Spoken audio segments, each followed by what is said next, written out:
Сәлем баршаңызға. Балаларкем YouTube каналына қош келдіңіздер. Менің есімім Гүлнар. Бүгін біз осындай балаларға арналған базалық носки тоқитын боламыз. Бұл 6 айға арналып тоқылды. Және осындай ұзындықта болады. 2 қабатталған. Жаздық уақыттарға да құрамын өзгертіп тоқысаңыздар болады. Бұл жерде жаздық жіп, бұл жүн жоқ құрамында. Жүнмен тоқысаңыздар да болады қысқы уақыттарға, күзгі уақыттарға мысалы. Мен қолданған жіп бұл Alize Baby Best 100 граммда 240 метр, және менде 3,5 миллиметрлік круговой спицы қолдандым. Жалғыз жіп қажет. Жіп бізде расходы өте кішкентай, бір 20 граммдай ғана қажет болады.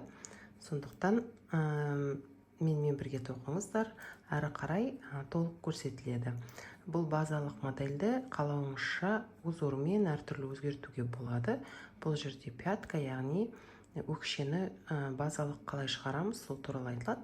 Бұл нағыз начинающийларға, яғни енді тоқыманы үйреніп жатқан қыз-келіншектерге өте жақсы пайдалы мастер-класс болады деп сенімдемін.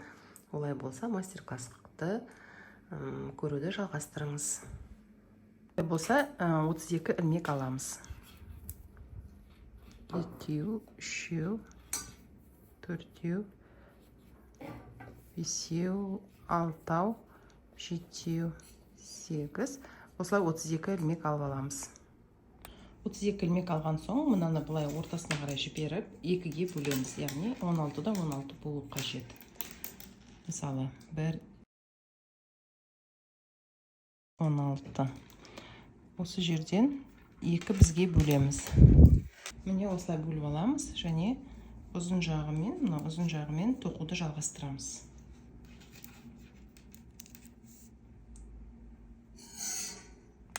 Он 16-дан бөлгеннен кейін 2 оң және 2 теріске тоқимыз. Бізде 2 оң және 2 теріс, бұл бізде резинка болады.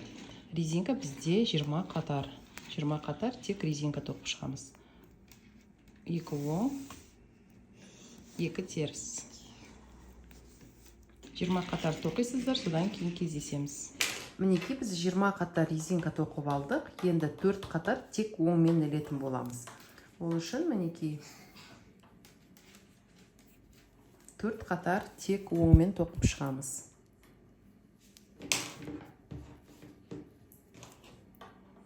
Яғни міне 2 оң болды, және осы кері қатарлардың барлығында осылай оңмен тоқи береміз. Бір қалыпты 4 қатар тоқып шығыңыз, содан кейін кездесеміз. Мінекей біз 20 қатар резинкадан соң осындай 4 қатар оң тоқып алдық. Енді мына бізде басы ғой, содан басында бізде 32 болды, осы 16-сын 9 қатар тоқимыз. Тек жартысын, яғни бізде 32 басында болды. 16 оның жартысы, сол 16-ны 9 қатар тек бір жағын ғана тоқимыз. Мінекей біз 9 қатар тоқып алдық. Міне 9-шы қатар біттік. Енді 10-шы қатарға көшеміз. Бұл бізде өкшесі, сол өкшені қысқартып жатырмыз. Мұны қалай қысқартамыз? Бізде жаңа айтқандай барлық 32, мына 16 болды. Енді 16-ны 3-ке бөлуіміз қажет. 16 бізде 3-ке бөлінбейді.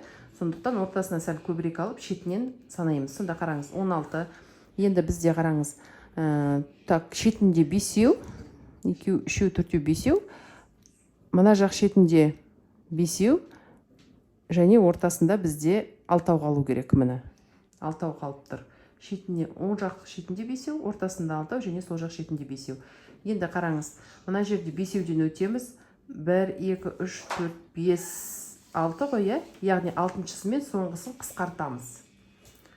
Қазір бірақ мына қатардан қараңыз қалай істейміз. Мінекей. Біріншісін босылып аламыз, бұл жерде де. Босылып алдық. Енді біріншісін босылып алдық.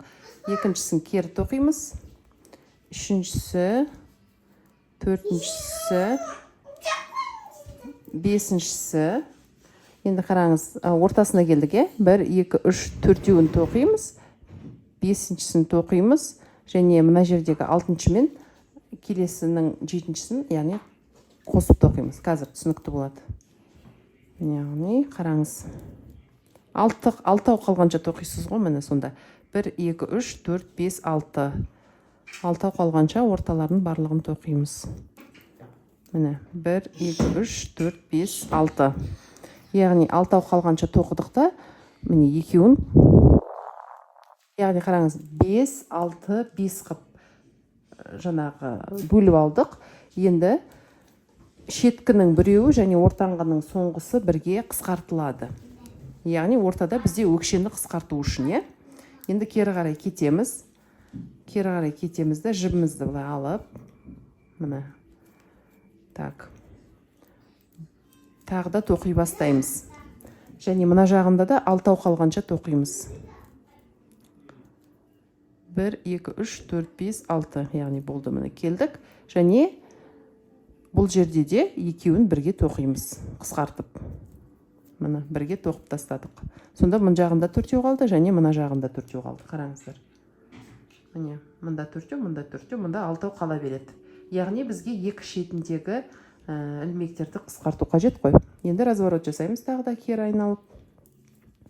Біріншісін тағы да іліп аламыз бос, және келесі қысқартуға барамыз. Яғни мына жерде уже көрінеді, уже келесі қатарлардан бастап түсінікті болады, өйткені ортасында ашық қалды ғой осылай.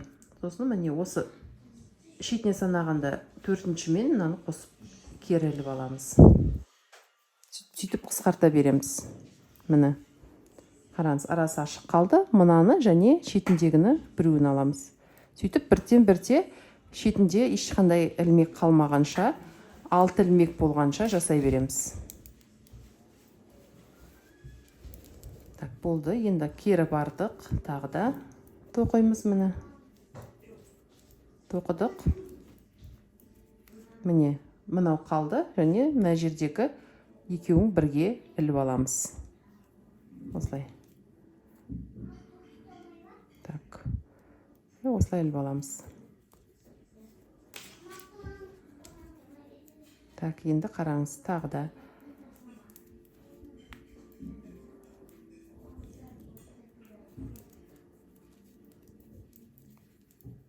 Тағы да іліп аламыз.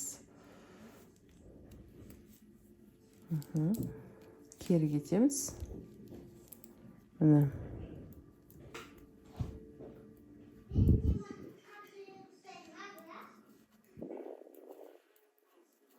Міне, уже аралары көрініп тұр, ашық болып тұр.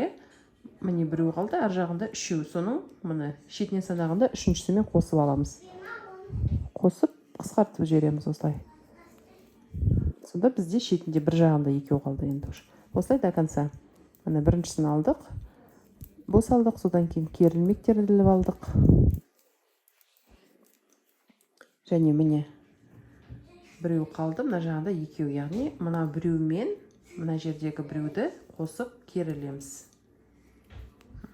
Болды. Қайтадан кеттік. Міне бірде уже, яғни шет-шетінде қалып жатыр.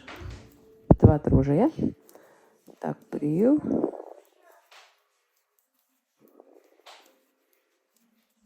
Яғни міне мынамен шетіндегіні қостық, қысқартып. Бірге қысқартып отырамыз ғой сонда. Яғни бізде ортасында 6 ілмек сол қалпында қалады. Шетіндегі екі оң және сол 5 ілмектер бар ғой. Соларды біріктіріп отырамыз, яғни қысқартып тастаймыз шетінен. Міне бір жағындағы уже бізде бітті. Бітті. Осылай өкше шығарып жатырмыз. Міне осылай өкше шығу үшін жасап жатырмыз. Енді мұнда біреу қалып, оны қосамыз қазір.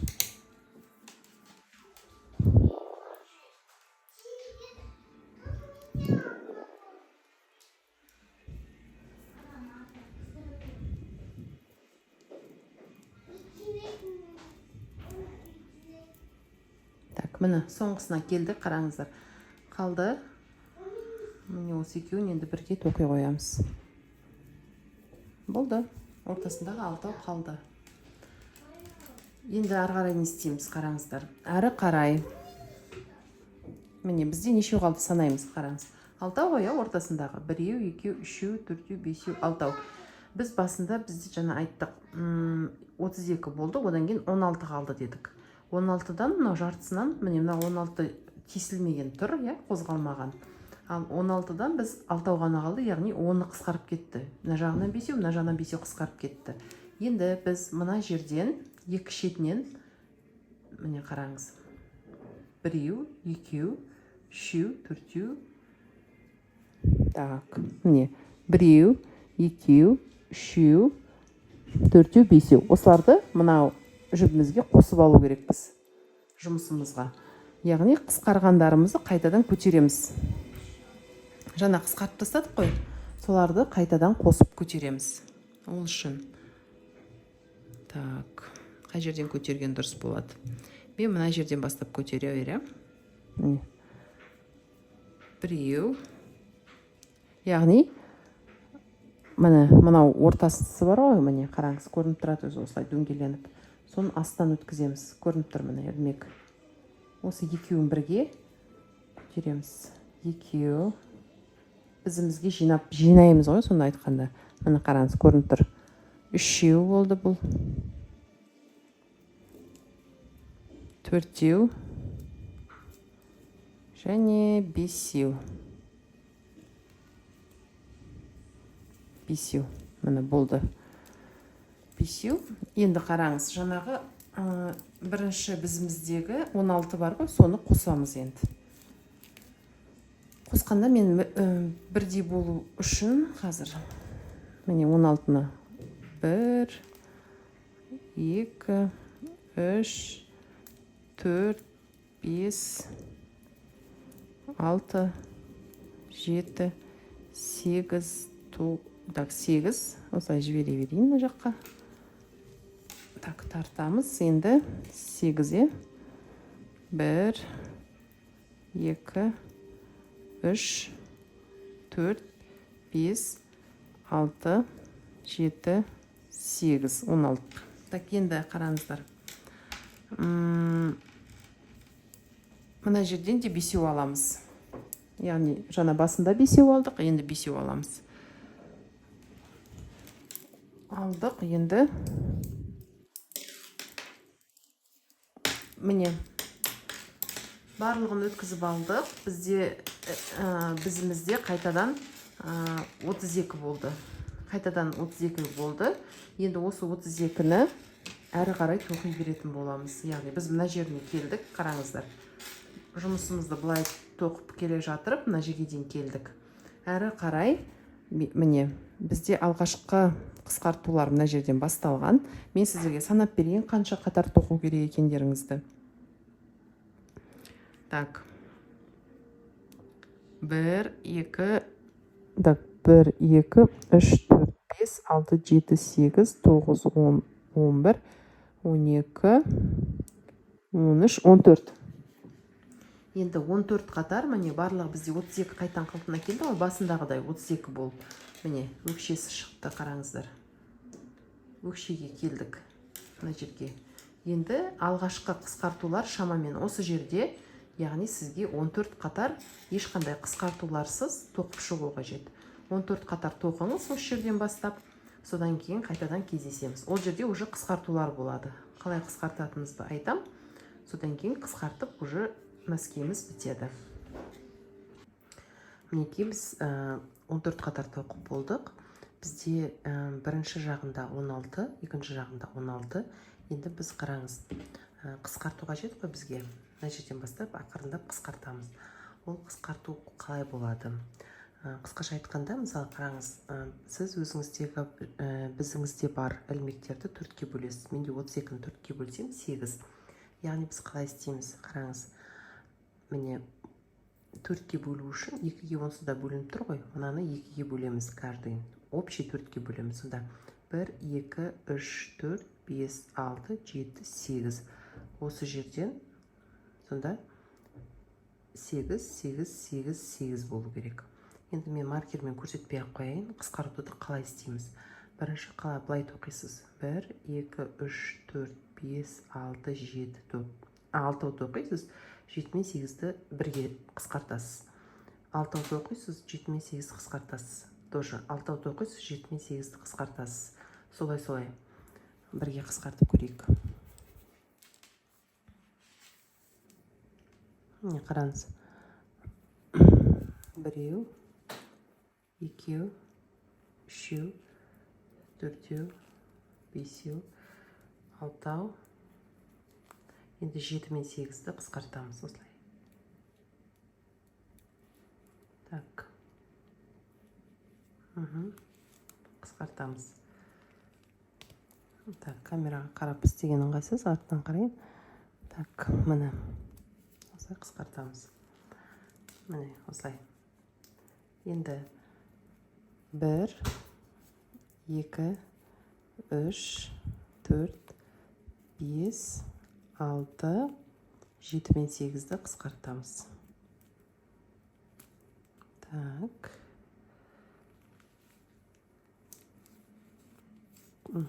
Қысқарттық. Міне. Қысқартқан жеріміз міне көрініп тұрады. Келесісінде мысалы 1, 2, 3, 4, 5, 6 мен 7-ні қысқартамыз деген сияқты. Қазір көрсетеміз, оны асықпай. Яғни бізде әр қатарда қысқартулар болады. Қайталап айтамын, әр қатарда. Через ряд емес, каждый рядта. Өйткені бұл үлкендердің носки емес, балалардікі. Сондықтан әр қатарда, барлық қатарларда қысқарту болады. 1, 2, 3, 4, 5, 6, 7 мен 8-ді қысқартамыз.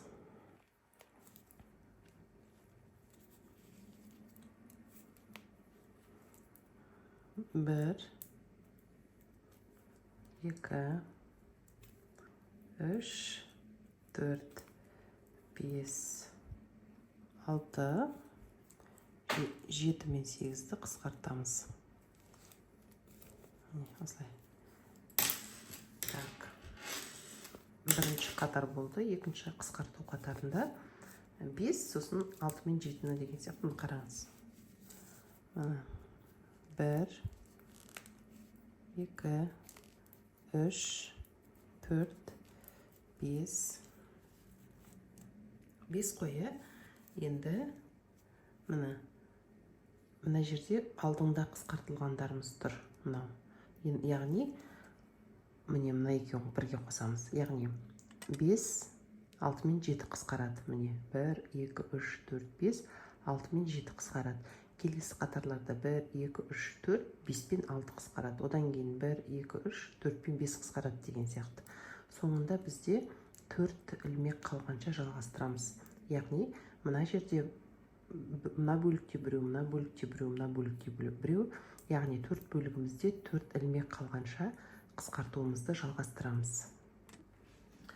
Мінекей барлық қысқартулар жасадық. Мен бұл жерде 6 ілмек алып қалдым.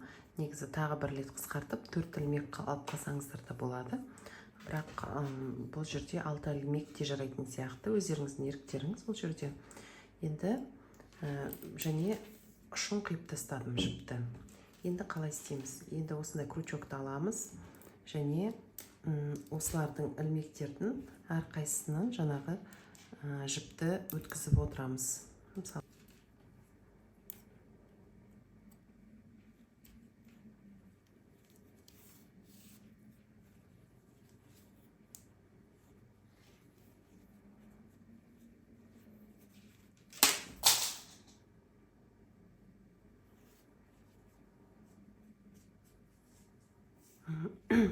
Мінекей барлығын осылай тартамыз.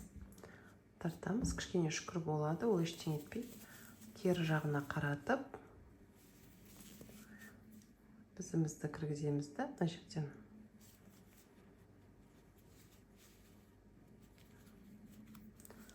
Ішке қарай тартып аламыз.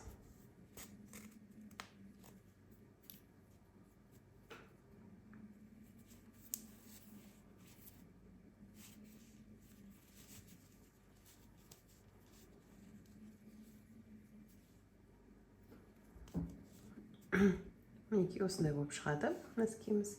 Бұл жерде міне мынау қайырлады. Осындай әдемі сүйкім носкиміз пайда болды. Енді мұның артық жіптерін жасырамыз. Жіпті жасыру үшін бұл ешқайда тарқатылып кетпейді. Дегенмен де осылай жіпті аккурат мынандай жерлерге кіргізіп, так, мынандай жерлерге кіргізіп, жіпті жасырып тастаймыз.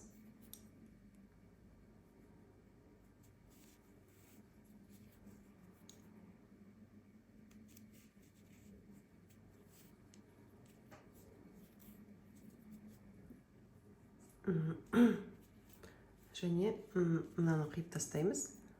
Артығын қиып тастаймыз. Және ішін қалай жасыруды көрсетейін. Екінші жағын өзіміз жасаймыз. Ішінде де осылай міне шығып тұрған жіпті алып, мына жерден өткізіп, так, осылай бір түйіп аламыз. Ары қарай жаңағыдай тарқатылып кетпеу үшін. Бұл енді тарқатылмайды, өйткені бізде түйнек бар осындай. Енді бұл жерді қайтадан жасырамыз.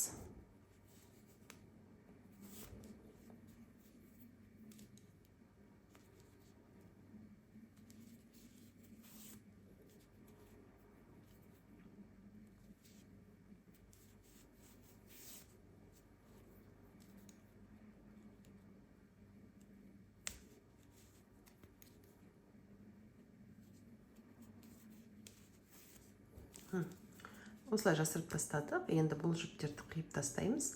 Сонымен біздің носкеміз дайын болады.